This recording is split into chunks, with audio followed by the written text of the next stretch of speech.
Good morning, everyone. Wishing you all a happy Children's Day. Here I am today to recite a poem dedicated to all my loving students, especially to my students of IG2 as they prepare for their upcoming board examinations. May this poem be a motivation for you all to think ahead and to be strong-willed to be ready for your examinations. The poem The Race, attributed to D.H.D. Groberg. Whenever I start to hang my head in front of failure's face, my downward fall is broken by the memory of a race, a children's race, young boys, young men, how I remember well. Excitement sure, but also fear. It wasn't hard to tell. They all lined up so full of hope. Each thought to win that race or tie at first, or if not that, at least take second place. Their parents watched from off the side, each cheering for their son, and each boy hoped to show his folks that he would be the one. The whistle blew and off they flew like chariots fire. To win, to be the hero there, was each young boy's desire. One boy in particular, whose dad was in the crowd, was running in the lead and thought, my dad will be so proud. But as he speeded down the field and crossed a shallow dip, the little boy who thought he would win lost his step and slipped. Trying hard to catch himself, his arms flew every place, and amidst the laughter of the crowd, he fell flat on his face.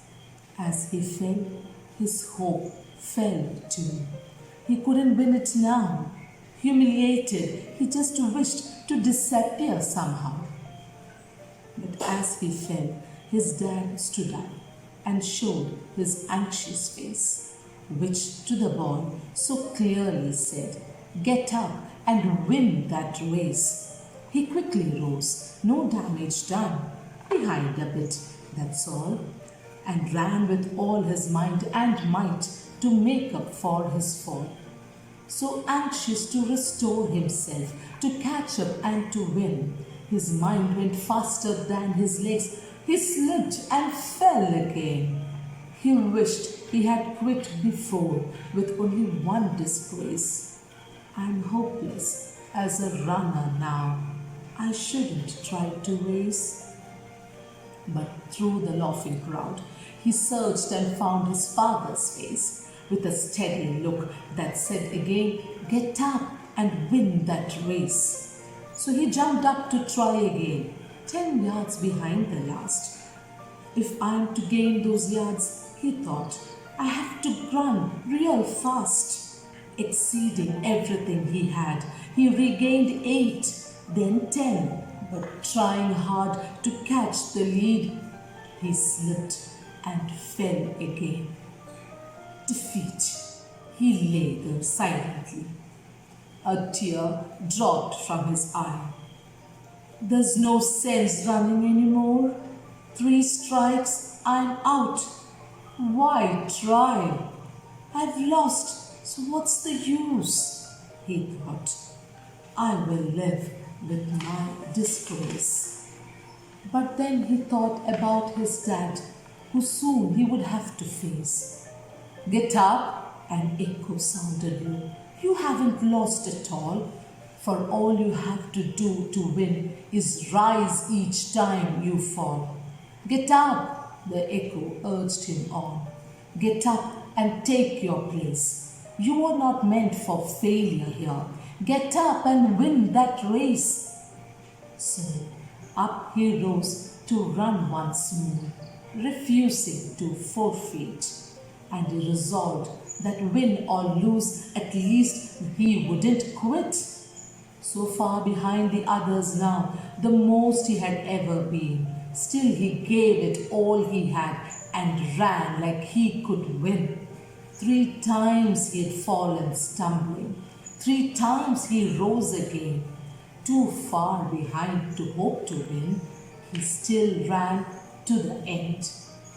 They cheered another boy who crossed the line and won first place. Head high and proud and happy, no falling, no disgrace. But when the fallen youngster crossed the line in last place, and even though he came in last, the crowd gave him a greater cheer for finishing the race. You would have thought he had won the race to listen to the crowd. And to his dad, he sadly said, "I didn't do so well." "To me you won," his father said. "You rose each time you fell." And now, when things seem dark and bleak and difficult to face, the memory of that little boy helps me in my own race. For all of life is like that race, with ups and downs and all of you have to do to win is rise each time you fall. And when depression and despair shut loudly in my face, another voice within me says, "Get up and win the race." Thank you.